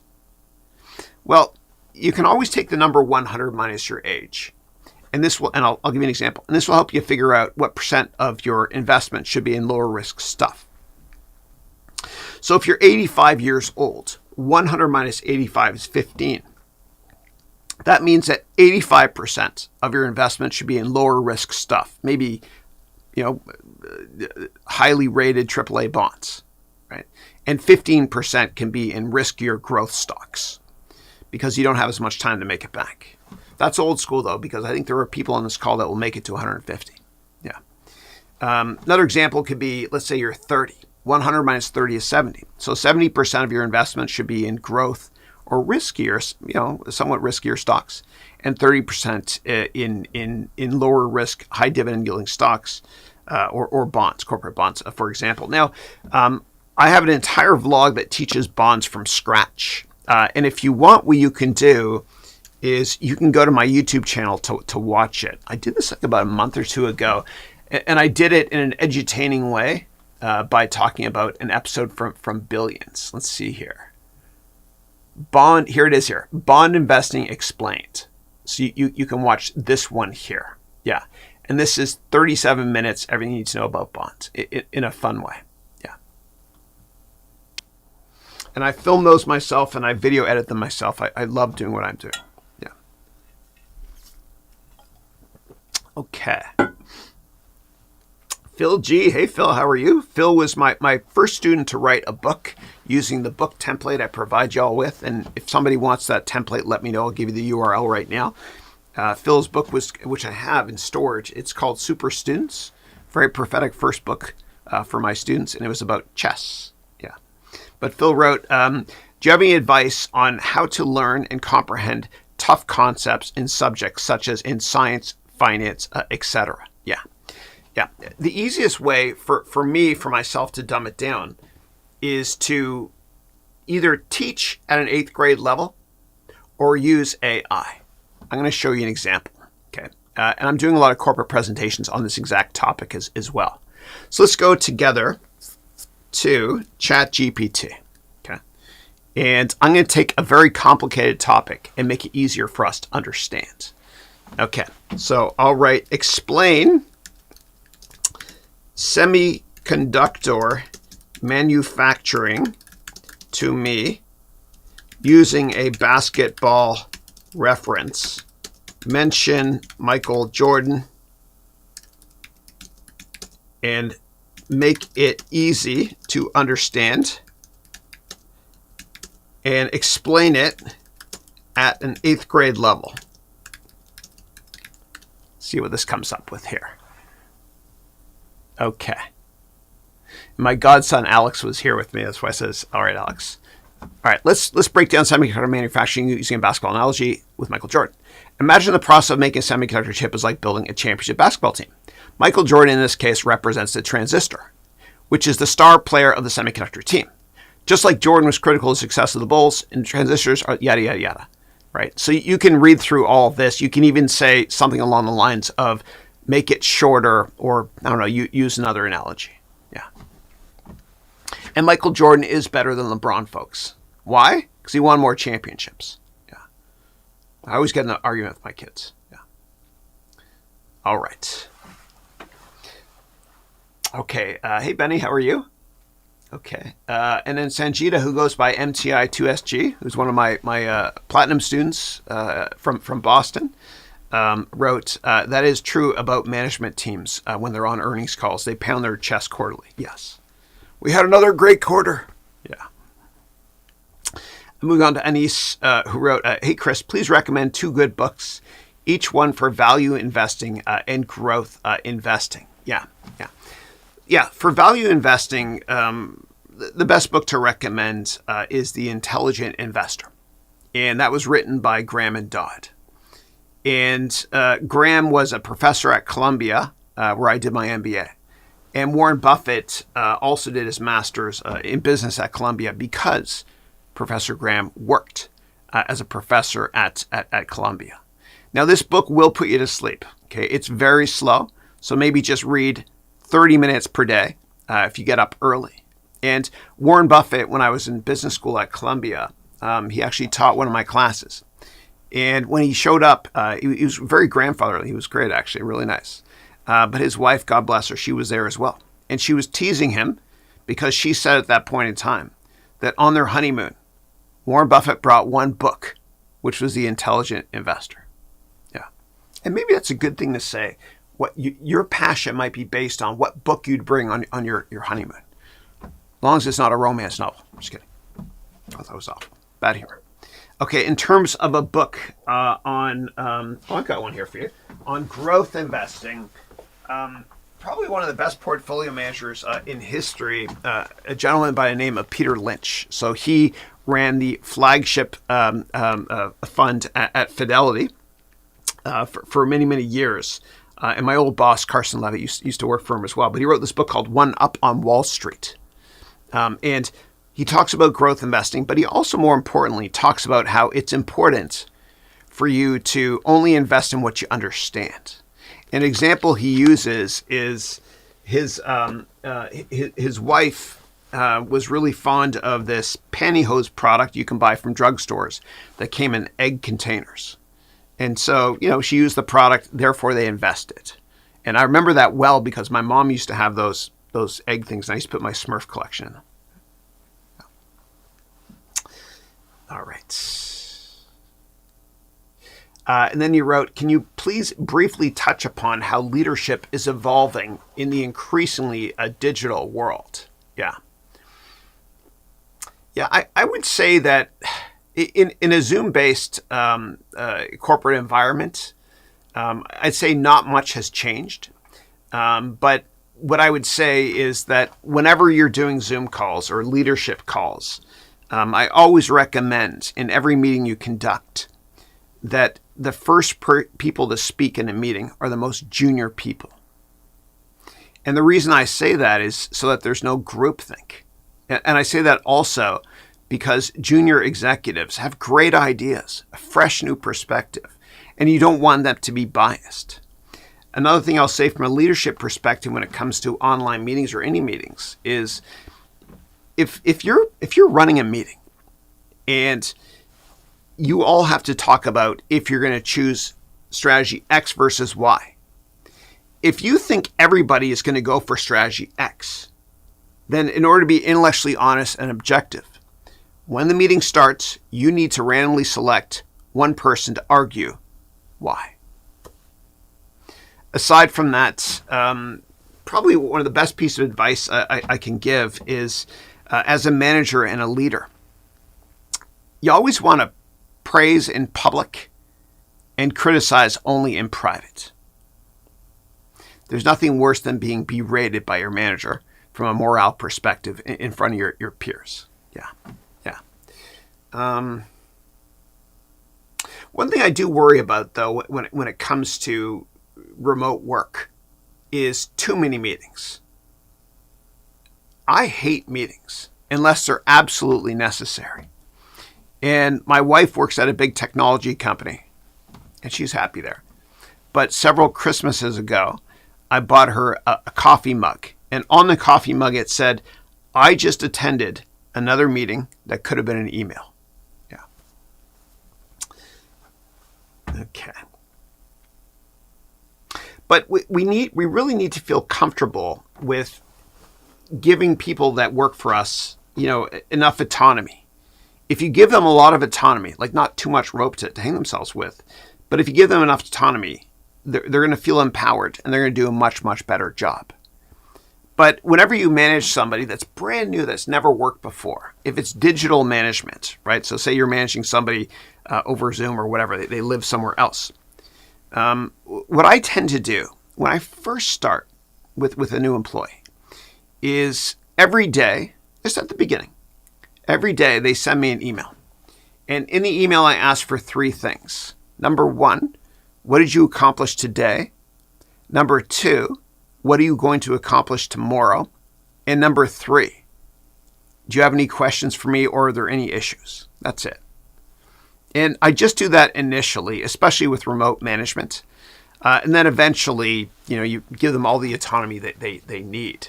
Yeah. Now, from a digital perspective, an outsourcing perspective, I don't have any employees.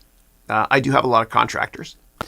But what a lot of people are doing now is they're actually going to onlinejobs.ph. And this is based in the Philippines. This is unbelievable.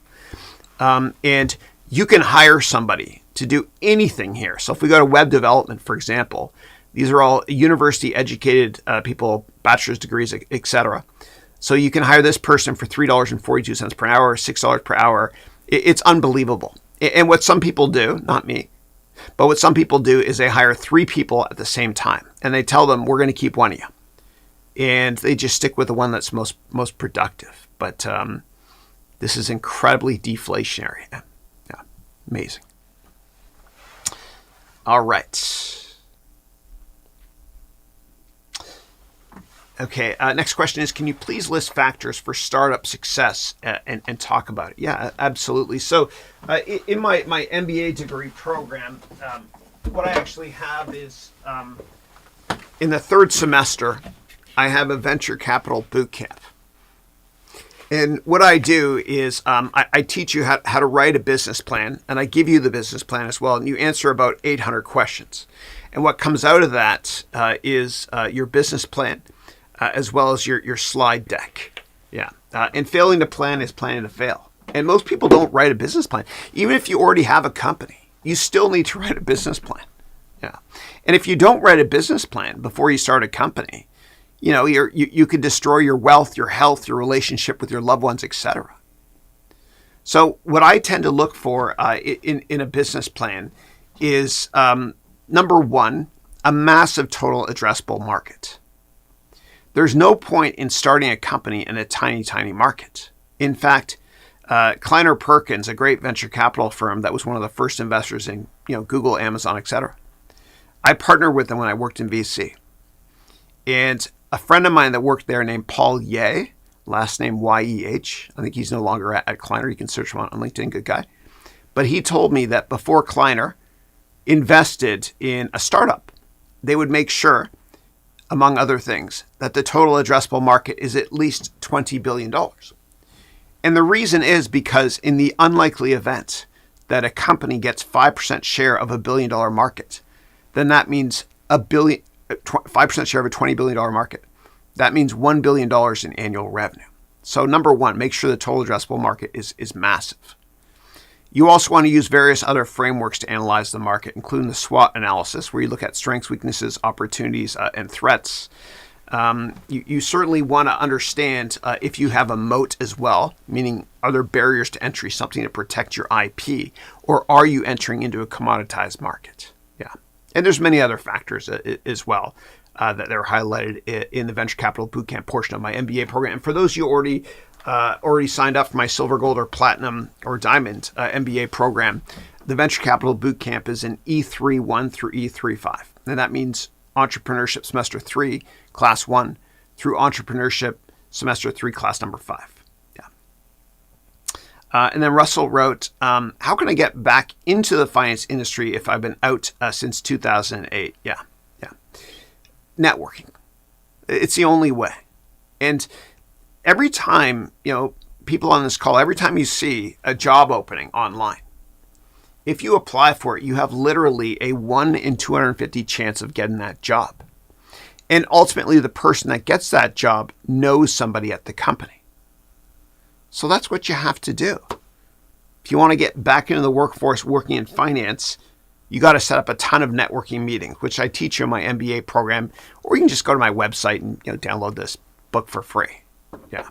Your network is your net worth. Relationships are always more important than product knowledge. Now, when you show up to these informational meetings, what I want you to do, and you can network using LinkedIn. And if you're in my MBA programs, I help you write an amazing LinkedIn profile. But I'll teach you how to get informational meetings with people that have something in common with you. by leveraging LinkedIn and doing an advanced search and contacting people the right way. So if you want to work at, say, JP Morgan, set up 30 or 40, that's right, informational meetings with people that work at JP Morgan and bond with them. And if you think that's a lot of work, and I say this with love in my heart, I ask you, how badly do you want that job? So now you've got the meeting. What do you talk about? Well, the first 10 minutes, you always want to bond before business. Talk about what you have in common with them. Heck, you can even go to their X profile or Insta profile and see who they follow. If they follow hockey players, you can talk about hockey if you want to. You want to be subtle, though. You want to bring up the fact that I was stalking you online and I see you like hockey too. Just be careful about it. Yeah. So bond the first 10 minutes, talk about what you have in common. And then what you want to do is you want to transition to, their job and just say, what's a day in the life like at your company? And you want to bring templates as well, 1-page write-ups. And I provide you with, I think it's 12 or 15 now, templates in my MBA program that you can create that will help you in any meeting. And so, for example, this is just dummy data, but this here is a research report on Apple. If you're interviewing at a finance company, you can print something like this and just put it on the back of your resume. And I've got templates for every other sector outside finance as well. And you want to think about in that meeting, how can I help this person? And people are usually motivated by 3 things in business. Number 1, they want to make more money. Number 2, they want to get promoted. And number 3, they want to enjoy what they do. So let's go through that in reverse order. They'll enjoy what they do more if you work there, maybe because you have something in common with them and you've connected with them. In terms of the other 2, how do you help them make more money or get promoted through ideas that you can share with them through those 1-page write-ups, for example. Yeah.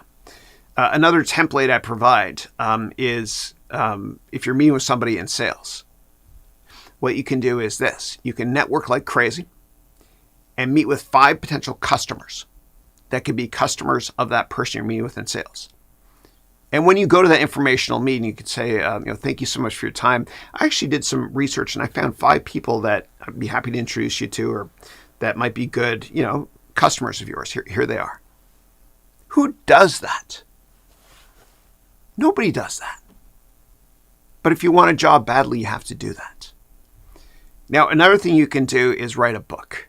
And you're like, oh my God, really, Chris? Like, that's kind of hard, isn't it? No, it's easy, man. So write 1 article every week on LinkedIn for 1 or 2 years.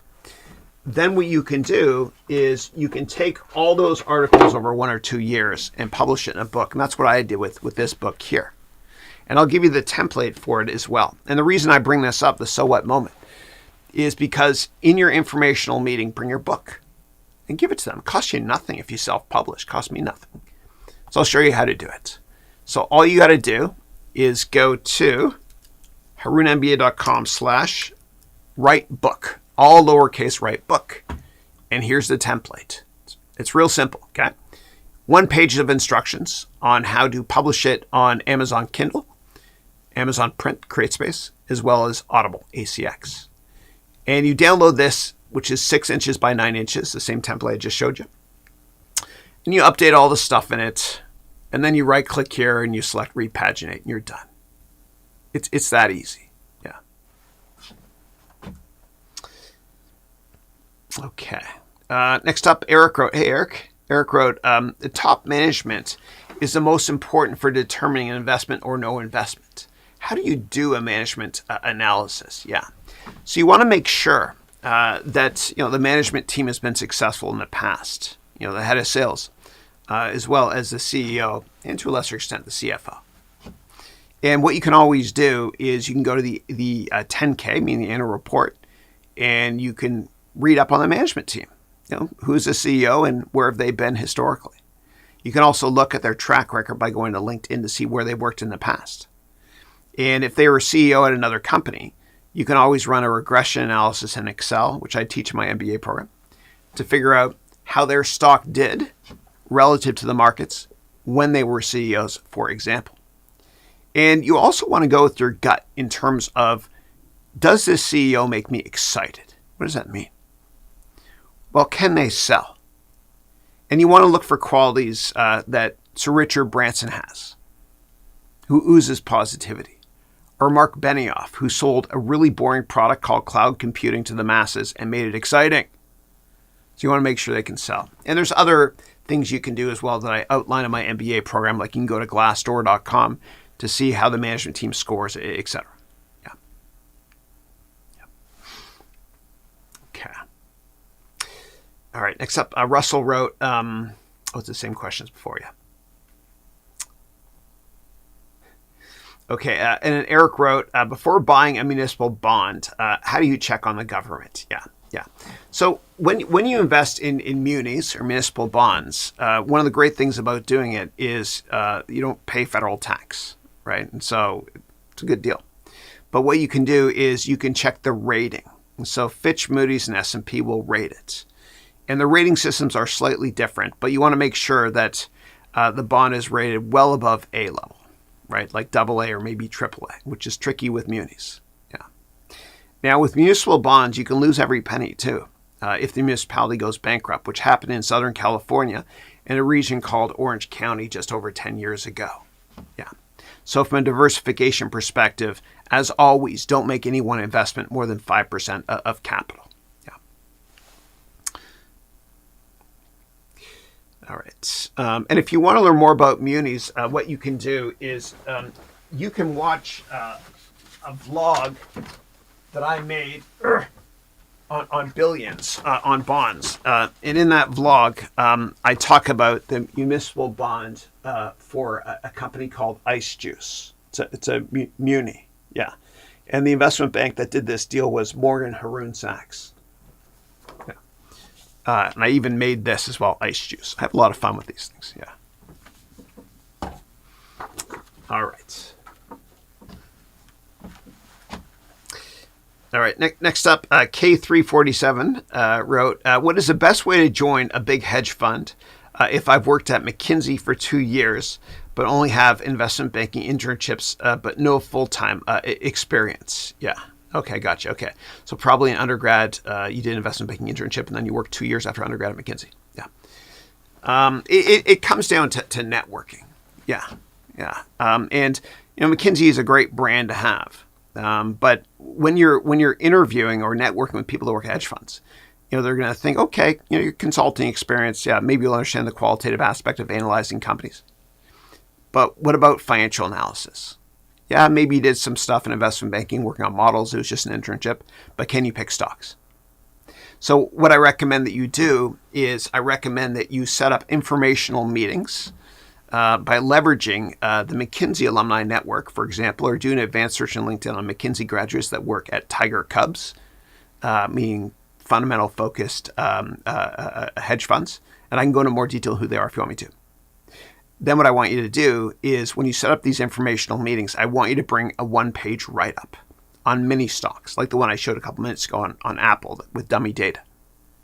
And what I want you to do is this. If you're interviewing to work at a large hedge fund that has over 100 million in assets, then by law, every 3 months they have to disclose through 13Ds or 13Hs what their holdings are. And I want you to go and do one-page write-ups on their 10 biggest holdings. That's 10 one-page write-ups. It's a lot of work, I know. Then I want you to also do write-ups on shorts that could help to hedge out the long positions in those 10 write-ups. So that's 20 write-ups in total. It's a lot. And what I want you to do is only pull those out if they ask you in the informational meeting, what are your thoughts on a certain stock?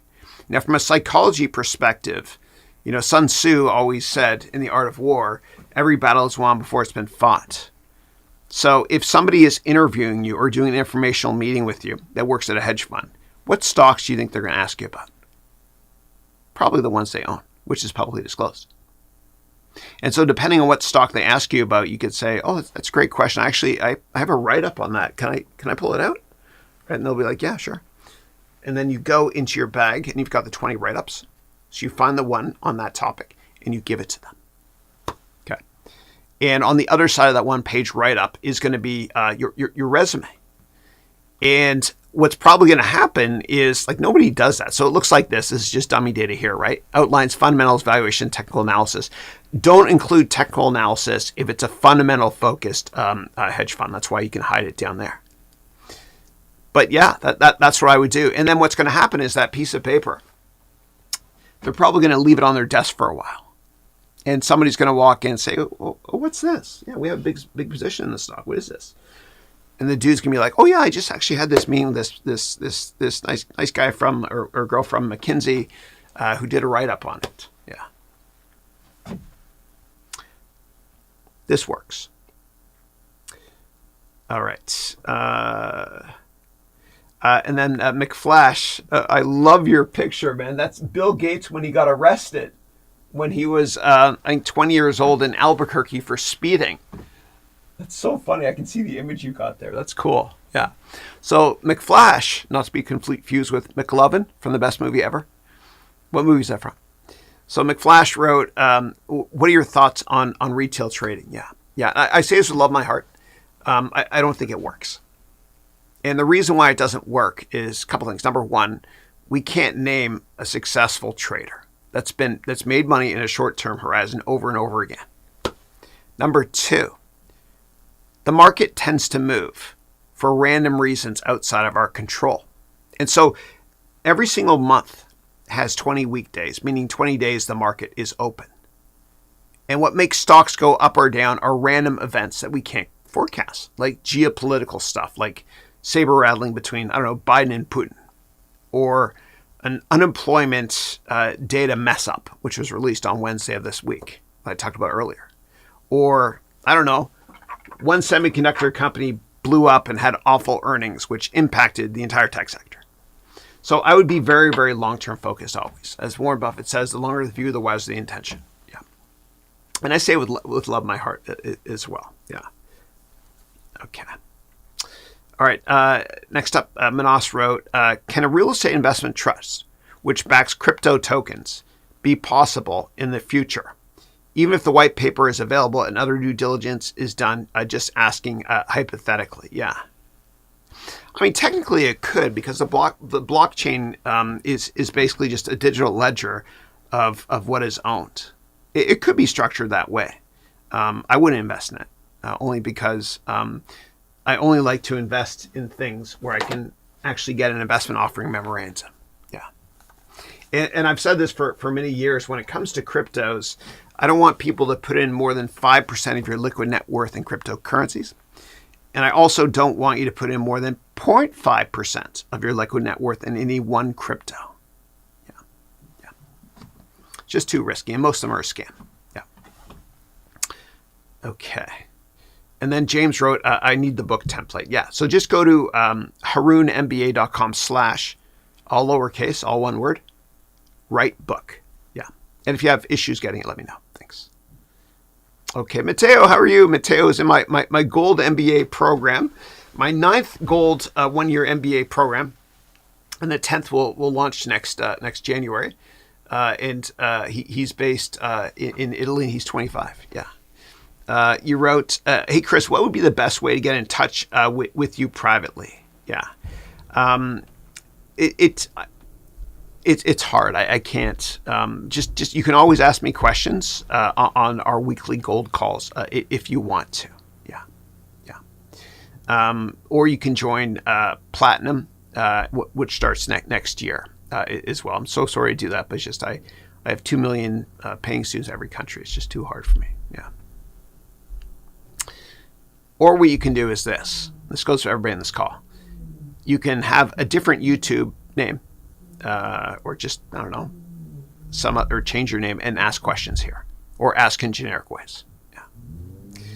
All right. And again, for those interested in my diamond program, I'm sold out as well for that as well. Yeah. Okay. Next up, Manas wrote, where do you see AMD in 20 years?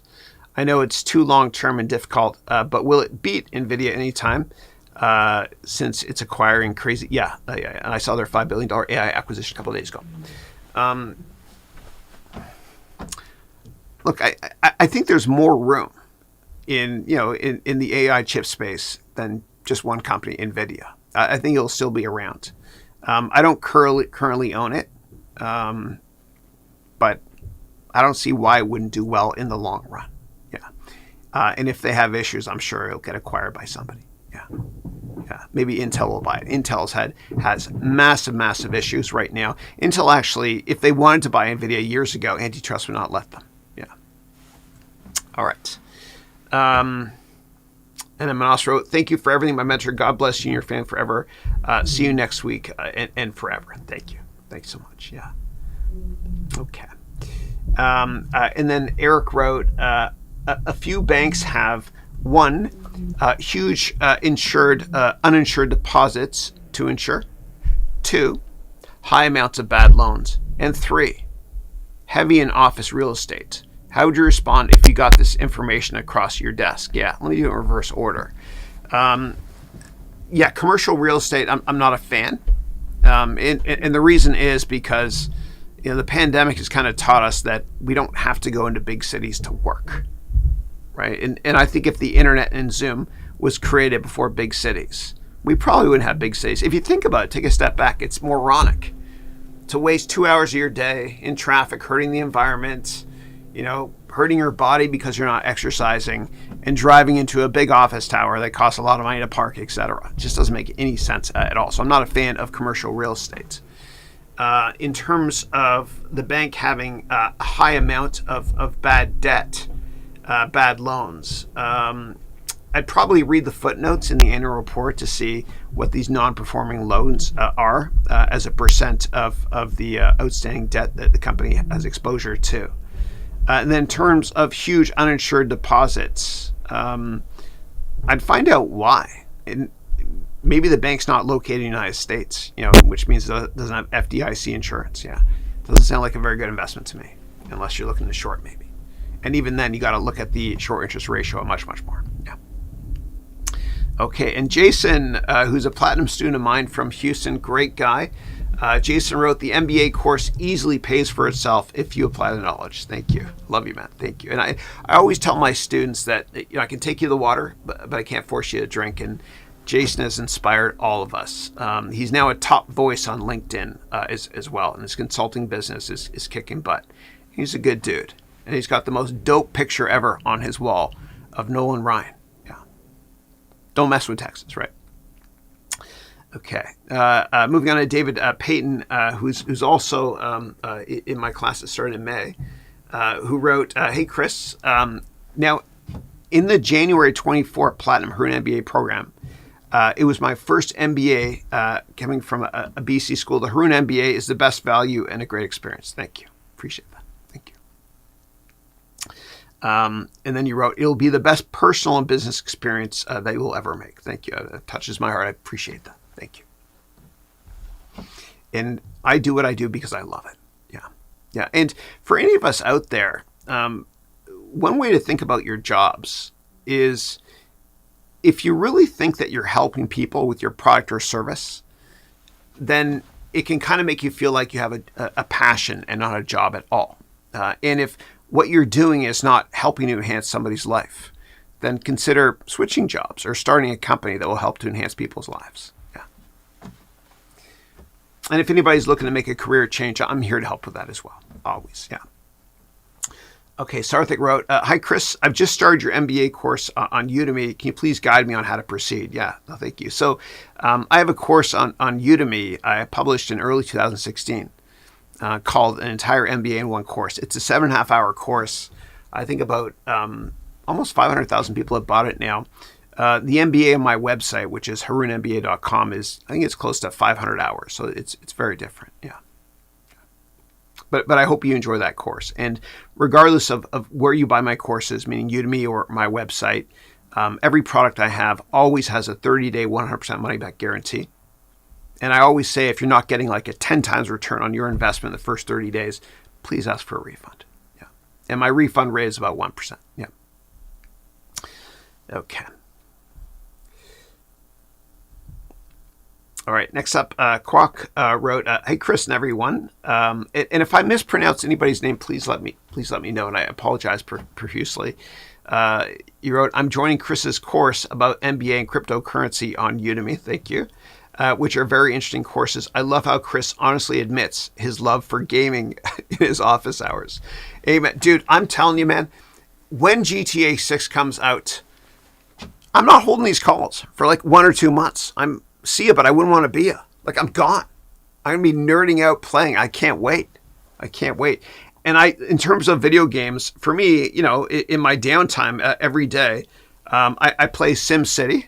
SimCity Build It. It's so much fun. I love it. I love video games. All right. And if anybody wants to understand what the future entails when it comes to AI, I want you to all play this game called Detroit Become Human, which I mentioned in previous webcasts. Okay, and actually, in my MBA degree program on my website, I teach 1 3-hour lecture using Super Mario Maker 2. I made a massive level you can download and play to teach strategies. Kind of fun. And clearly, I'm a nerd. Yeah, but I love doing what I'm doing. Okay. And then JK wrote, will all membership levels of your MBA be offered your real estate course? Yeah. No. Once you buy my silver, gold, or platinum MBA program from my website, you get all new electives for free forever. So if you go to HarounMBA.com, regardless of whether you're in silver, gold, platinum, or diamond, and these 3 are sold out. Diamond sold out now too. You get all the electives for free forever, even after you finish paying forever. Yeah. And you get the weekly office hours Zoom call that starts in 14 minutes with me for free forever, even after you're done. Yeah. Yeah. Yeah. But it'll be exclusively available, the real estate course, for no additional charge, just for my MBA students on my website. Yeah. Yeah. And you can always go to the very last lecture of the silver, gold, platinum, diamond MBA curriculum to get access to all of the electives that I will be creating. I'm creating a couple more this year. So I've got the real estate one coming out in October or maybe by November 1st. And it's going to teach you how to, number 1, invest in real estate as your primary house. Number 2, how to invest in real estate for residential investment purposes. And 3, as Andrew, my son, used to say, how to invest in commercial real estate. And of course, I'll cover REITs as well. Yeah, and I'm going to provide you with all the templates you need to create a business plan for a house you want to buy. Yeah. Okay. Next question is, what are your view on the IT consulting career path considering the advances in AI? Yeah. Yeah, and I spent 4 years working at Accenture, which I loved as a tech consultant, software engineer. Oh, it's tough, man. That's a tough call because Jensen Huang, who's the brilliant CEO and founder of NVIDIA, recently he was interviewed and he said that he doesn't recommend, or he implied that he doesn't recommend that students study computer science anymore. And he said that because the purpose of AI is to help us with that. And he said instead, maybe a better thing to do would be to study liberal arts. And just like Steve Jobs used to always say, Apple is at the intersection of technology and the liberal arts. And the reason Jensen says this, to study liberal arts, is because it can help you to think differently, as well as how to be creative.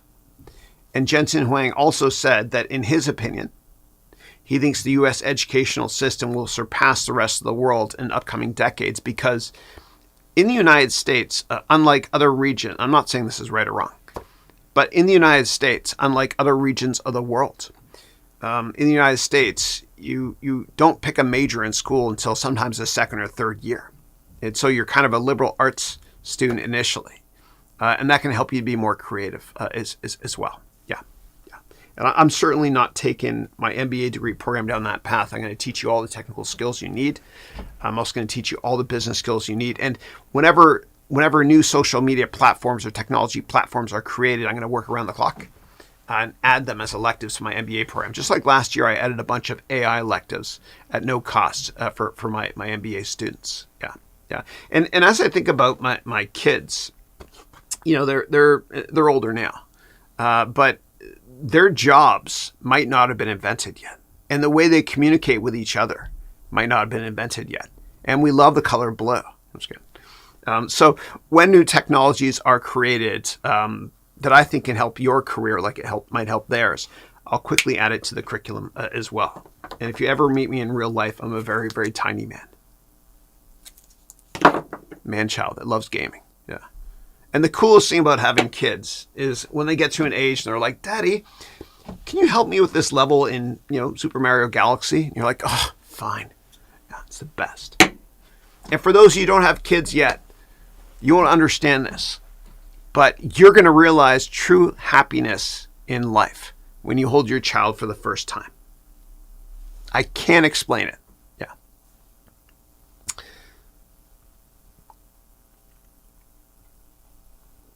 All right. I can only take a couple more questions as I do have to wrap up this call. If I don't get to your questions, just save them, ask me next week at 8 a.m. next Thursday. Or if you're in my Silver MBA program, just go to the first lecture and join the Zoom call. Starts at 10 a.m. Yeah, a couple minutes. All right. Next question is, what are your view? Okay, hold on a second. Naughty Joker wrote, please suggest some books on Forex trading. Yeah. I don't have anything on that, only because I say this with love in my heart because I care. I don't want anybody to become a trader. Like with Forex trading, what makes currencies go up and down? Well, it's hard to know. Like I would never have guessed that the Japanese yen would go up 10% in the course of a week and a half or 2 weeks. Like, I don't know. I don't know what's going to happen. Like, I don't know if the Federal Reserve is going to cut rates by 25 basis points or 50 basis points next month. I hope it's 25. I just don't know.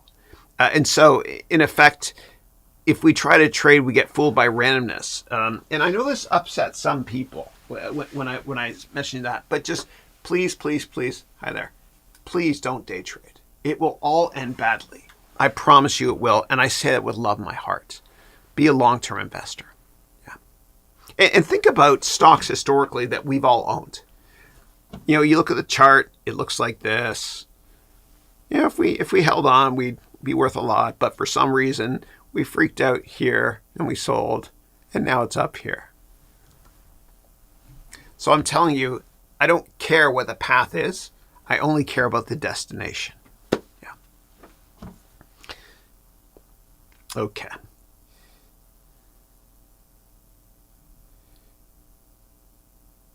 And then Anise wrote, that's a great thought on letting junior people speak first to avoid a groupthink. Yeah, and I can't come up with credit for that. That was actually, I can't find the book right now, but I had a Stanford professor. Oh, here it is. Here, I found it. A couple of weeks ago on my webcast, maybe it was like 2 months ago, I had the number one venture capital professor on the planet. His name is Ilya Stribulov on the call. And we were reviewing his book called The Venture Mindset. And he mentioned that. So that's his IP and not mine. Yeah. And if you want to watch a replay of that interview, which I think was great, I certainly learned a lot, go to my website, and then you can go to About. And then that's how we say About in Canada. It's not about Americans. It's About.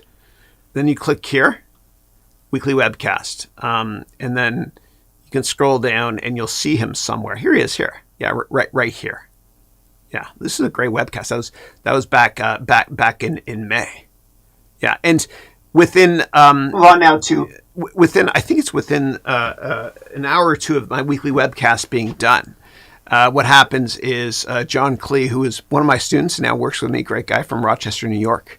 What he does is he'll go to the description field and add clickable links, and so you can just click on what's most interesting to you. But if you look through here, there's one on how to manage people. Anyway, you can learn more about that. Okay.